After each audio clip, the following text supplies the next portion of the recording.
인간이란 먹고 싸고 죽는 것. 근데 싸다 죽을 수도 못 싸다 죽을 수 있다.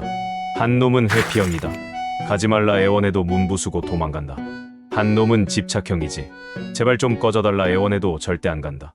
장 속에 숨은 배신자. 설사 대 변비. 누가 더 나쁜 놈일까? 지금부터 시작한다. 죽냐 사냐. 당신의 선택은?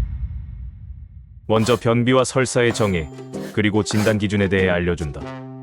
변비는 3에서 4일에 한 번 배변, 단단하고 힘든 배변을 말한다. 임상에서 사용하는 로마 기준 3개월 이상 지속되면 만성변비다. 설사, 하루 3회 이상 묽은 변, 14일 이상 지속되면 만성설사로 간주한다. 브리스톨 대변 척도를 보면 일형이 토끼 똥, 심한 변비, 다형은 뱀처럼 매끈한 정상변, 지령이 물처럼 흐르는 심한 설사다. 우리가 지향해야 할 건 사형이다. 이제 단기적으로, 장기적으로 뭐가 더 나쁜지 보자. 먼저 단기적으로 이놈들이 어떤 문제를 일으키는가. 변비는 복통, 팽만감 발생률이 30에서 50%지만 응급 상황은 드물다. 설사는 심한 경우 탈수로 인한 응급실 방문 위험 10에서 20%다. 탈수는 혈액량을 감소시키고 혈압을 급격하게 떨어뜨린다. 그럼 쇼크사 알 수 있는 거다. 또한 칼륨, 나트륨, 마그네슘과 같은 전해질이 빠져나게 되면 심장 박동이 불규칙해지거나 갑자기 멎는 경우도 있다. 또 영유아, 노인에게 치명적인데 사망률이 최대 20%다. 설사는 단칼에 베는 무서운 놈이다. 장기 위험. 설사가 만성화되면 신장 결석 위험이 증가하고 영양실조 위험 25% 이상 증가하게 된다. 변비는 심혈관 질환 사망 위험이 증가하게 되는데 대장의 압력이 증가하게 되고 심혈관계가 손상된다. 또 자율신경계에 교란이 오고 만성 피로, 우울증이 생긴다. 장내 독소가 재흡수되어 염증성 장 질환이 생기고 피부 트러블이 생긴다. 변비는 조용한 암살자다. 다음으로 삶의 질을 비교해보겠다. 설사는 갑자기 찾아온다. 그래서 사람을 미치게 한다. 출근 중에 심어와서 지하철 비상하차해 본 적 있는가? 데이트 중에 사라져 본 적 있는가? 변비는 아무리 기다려도 찾아오질 않는다. 그래서 지친다. 여행 가서 3박 4일 내내 똥 못 싸서 더부룩해 본 적이 있는가? 화장실에서 다리 저려 본 적이 있는가? 과민성 대장 증후군에는 설사형 변비형이 있다. 연구 결과 설사형이 삶의 질, 정신건강에 있어 더 치명적이었다. 삶의 통제력 상실을 더 많이 경험하고 삶이 덜 즐겁다고 답했으며 생활이 배변에 둘러싸여 있다고 한다. 정신 증상도 더 많고 외출, 사회활동도 더 제한된다. 설사는 실시간으로 인생을 부수고 변비는 조용히 갉아먹는다. 다음으로 의료 비용 부담에 대해 알아보자.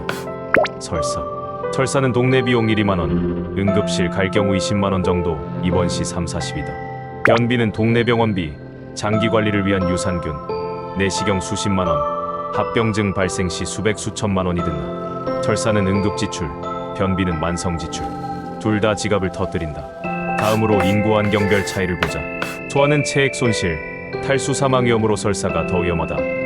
노인은 전해질 불균형으로 설사가 더 위험하다. 성인은 유사하다. 저개발 지역은 병원 접근성이 낮고 감염의 위험으로 설사가 더 위험하다. 자, 이제 최종 판결이다. 단기 위험 설사 승, 장기 위험 무승부, 사망률 무승부, 취약계층 소아노인 설사 승, 삶의 질 하락 설사 승, 비용 합병증으로 변비 승. 둘 다 위험하지만 설사가 조금 더 치명적이라 할 수 있다. 싸지 못한 자, 너무 싼 자, 산 자가 아니다. 그럼 설사를 멈추려면 어떻게 해야 하는가? 일단 멈춰. 뭐든 먹던 걸 멈춰. 특히 기름진 음식, 유제품, 알코올, 카페인 이놈들은 설사 유발물질이다. 다음으로 수분 보충. 물만 마신다고 약해. 전해질 들어간 물을 마셔. 이온 음료, 경구수액, 심지어 소금 설탕물 조합도 오케이. 로페라마이드 같은 지사제. 하지만 하루 넘게 설사 계속되면 병원 가. 감염이면 지사제가 독이 될 수도 있어. 설사 예방법이다. 손 좀 씻어라. 바이러스, 박테리아 설사 대부분 손 타고 들어온다. 생으로 먹는 음식 조심해라. 특히 날생선, 상온 보관된 김밥, 유통기한 끝난 우유. 과민 한장엔 자극 주지 마라. 스트레스, 매운 음식, 폭식 이셋은 장의 기분을 망친다. 변비를 두르려면 아침 공복에 물 한두 컵 마셔. 저녁엔 기름기 약간 있는 식사가 대장을 부드럽게 움직이게 만든다. 식이섬유가 답이다. 채소, 과일, 오트밀, 통곡물. 단, 물 없이 먹으면 더 막힌다. 섬유물 세트가 필수. 좀 움직여라. 장은 게으르다. 너도 안 움직이면 걘 죽은 척한다. 하루 30분 걷기만 해도 장은 일어난다. 커피에 의존하지 마라. 일시적일 뿐 나중엔 커피 없이 못 사게 된다. 변기 위에서 폰 금지다. 집중해. 30분 앉아 있어봤자 소용없다. 3분 안에 안 나오면 나와. 이제 당신이 선택해라. 참을 건지, 터뜨릴 건지, 질동할 건지.